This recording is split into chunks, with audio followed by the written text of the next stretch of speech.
بسم اللہ الرحمن الرحیم الحمد للہ وکفیٰ وسلام علی عبادہ الذین اصطفیٰ اما بعد۔ ناظرین کرام، آج آپ کی خدمت میں ایک بڑا ہی اہم، نازک اور حساس مسئلہ پیش کرنا مقصد ہے۔ میں اس مسئلے کو بیان کرنے سے پہلے بہت سوچا اس کے بارے میں کہ اسے بیان کیا جائے کہ نہ کیا جائے، کیونکہ مسئلہ بڑا نازک ہے اور لوگ طرح طرح کی باتیں کرتے ہیں۔ کچھ لوگ اسے بے حیائی بھی کہیں گے یا غلط بھی کہیں گے، لیکن کیونکہ اس مسئلے کی وجہ سے ہمارے معاشرے میں بگاڑ پیدا ہو رہا ہے اور شادی کے بعد عورتوں کو طلاق کی نوبت آ رہی ہے، حالانکہ مسئلہ بہت معمولی سا ہے لیکن بڑا نازک مسئلہ ہے، بڑا حساس مسئلہ ہے، اور لوگوں نے آج اس مسئلے کو بڑی اہمیت دے دی ہے۔ اس وجہ سے اس مسئلے کو پیش کرنے کی اور بیان کرنے کی ضرورت پیش آئی۔ مسئلہ کیا ہے؟ وہ مسئلہ ہے کہ جب عورت کی شادی ہو جاتی ہے تو پہلی رات میں صحبت کے وقت، صحبت کی وجہ سے اگر عورت کی شرمگاہ سے خون نہ نکلے، دوسرے الفاظ میں صحبت کی وجہ سے عورت کا جو پردہ بکارت زائل ہوتا ہے، یعنی لڑکی سے عورت بن جاتی ہے، پہلی رات میں ہم بستری کے وقت اگر خون نہ نکلے تو اسے بڑا معیوب سمجھا جاتا ہے، اور یہ سمجھا جاتا ہے ہمارے معاشرے میں کہ شاید اس سے پہلے اس کا کسی اور سے تعلق رہا ہے، ریلیشن رہا ہے،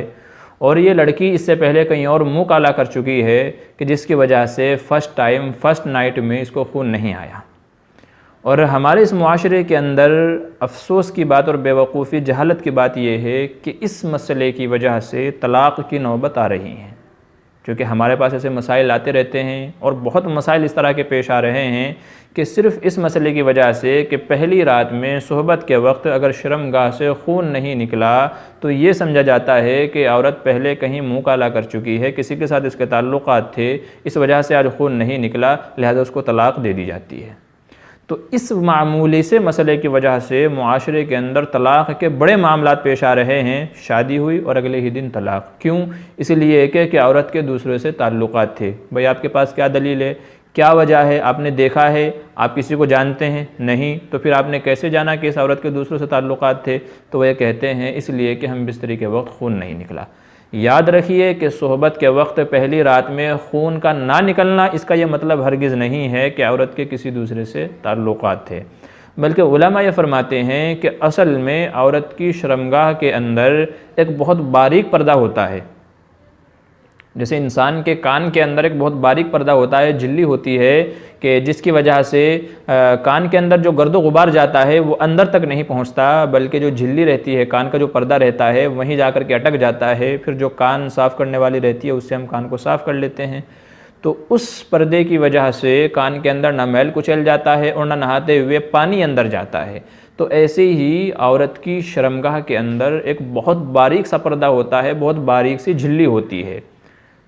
جب عورت سے صحبت ہوتی ہے، ہم بستری ہوتی ہے، تو پردہ پھٹ جاتا ہے، ٹوٹ جاتا ہے، جس کی وجہ سے خون نکلتا ہے۔ تو اصل مین مسئلہ یہ ہے کہ وہ پردہ پھٹتا ہے، وہ جھلی ٹوٹ جاتی ہے، تو عورت کی شرمگاہ سے خون نکلتا ہے پہلی مرتبہ میں۔ علماء فرماتے ہیں، بلکہ فقہاء نے اپنی کتابوں کے اندر یہ تشریح کی ہے کہ یہ جو پردہ ہے جسے پردہ بکارت کہا جاتا ہے،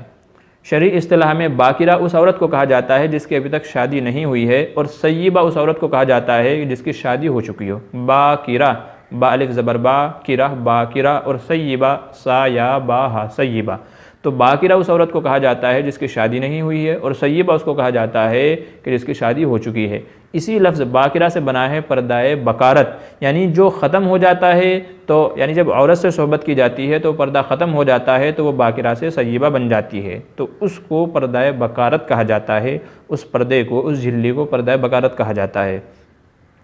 تو فقہاء نے اپنی کتابوں کے اندر اس کی تصریح کی ہے کہ صحبت کے وقت خون کا نکلنا ضروری نہیں ہے، بلکہ کبھی کبھی ایسا ہوتا ہے بچپن میں زیادہ بھاگنے دوڑنے کی وجہ سے وہ پردہ زائل ہو جاتا ہے، ایسے ہی کبھی کبھی زیادہ کام کاج کرنے کی وجہ سے، زیادہ وزن اٹھانے کی وجہ سے وہ پردہ زائل ہو جاتا ہے، وہ پردہ از خود ختم ہو جاتا ہے۔ ایسے ہی عورت کو جو ماہواری آتی ہے، حیض کا زمانہ آتا ہے، کبھی کبھی زیادہ خون آنے کی وجہ سے، خون کا زیادہ فلو ہوتا ہے تو اس کی وجہ سے بھی وہ پردہ ختم ہو جاتا ہے۔ ایسے ہی کبھی کبھی چوٹ لگ جاتی جاتی ہے تو چوٹ کی وجہ سے بھی وہ پردہ ختم ہو جاتا ہے۔ علماء نے کئی ساری اس کی وجوہات بیان کی ہیں کہ جس کی وجہ سے وہ پردہ، وہ جھلی جو عورت کی شرمگاہ میں ہوتی ہے وہ پہلے ہی ختم ہو چکا ہوتا ہے۔ لہٰذا اگر صحبت کے وقت، ہم بستری کے وقت اگر عورت کو خون نہیں آیا تو اس کا یہ مطلب ہرگز نہیں ہے کہ اس کے کسی سے تعلقات رہے ہیں، بلکہ اس کا مطلب یہ ہے کہ وہ پردہ پہلے ہی کسی وجہ سے ختم ہو چکا ہے۔ آج کل معاشرے میں سوشل میڈیا کا دور ہے تو ایسے واٹس ایپ گردش کرتے رہتے ہیں کہ اگر پہلی رات میں خون خرابہ نہیں ہوا تو سمجھ لیں کہ دیش پہلے ہی آزاد ہو چکا ہے۔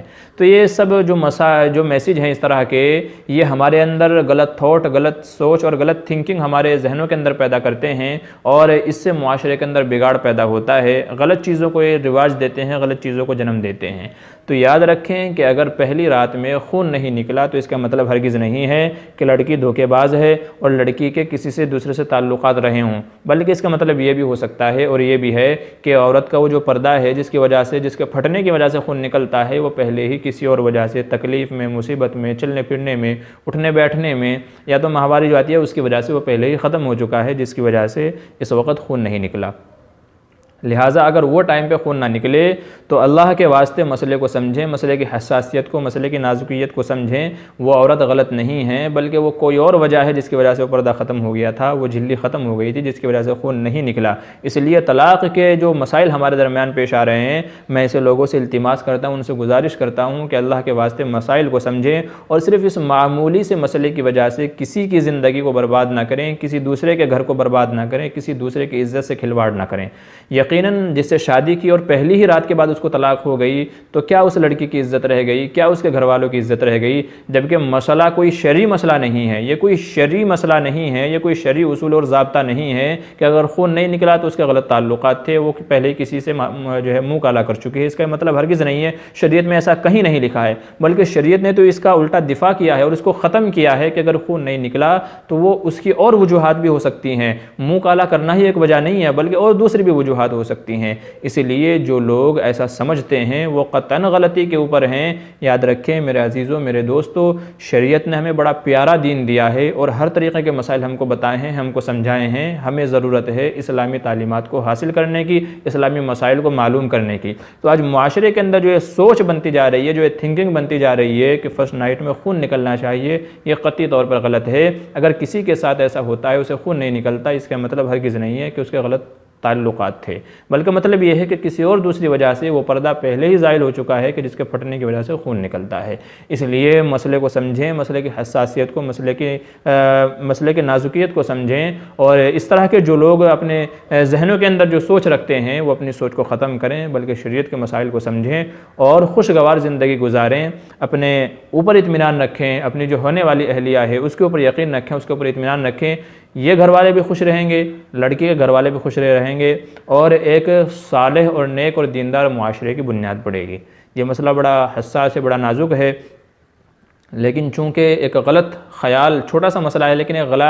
غلط خیال اور تھنکنگ کی وجہ سے آج نوبت طلاق تک پہنچ جاتی ہے، اس لیے اس کی ضرورت پیش آئی کہ اس مسئلے کی حساسیت کو بیان کیا جائے اور شریعت اس سلسلے کے اندر کیا کہتی ہے اس کو بیان کیا جائے۔ اس لیے مسئلے کا خیال رکھیں اور شریعت کے احکام کو سیکھ کر کے شریعت کے مطابق زندگی گزاریں۔ اللہ تبارک و تعالی عمل صالح نیک عمل کرنے کی توفیق نصیب فرمائے، ہمارے رشتوں میں، ہمارے گھروں میں آپس میں جوڑ اور اتحاد و اتفاق پیدا فرمائے اور ہمارے گھرانوں کے اندر برکتیں عطا فرمائے۔ آمین ثم آمین۔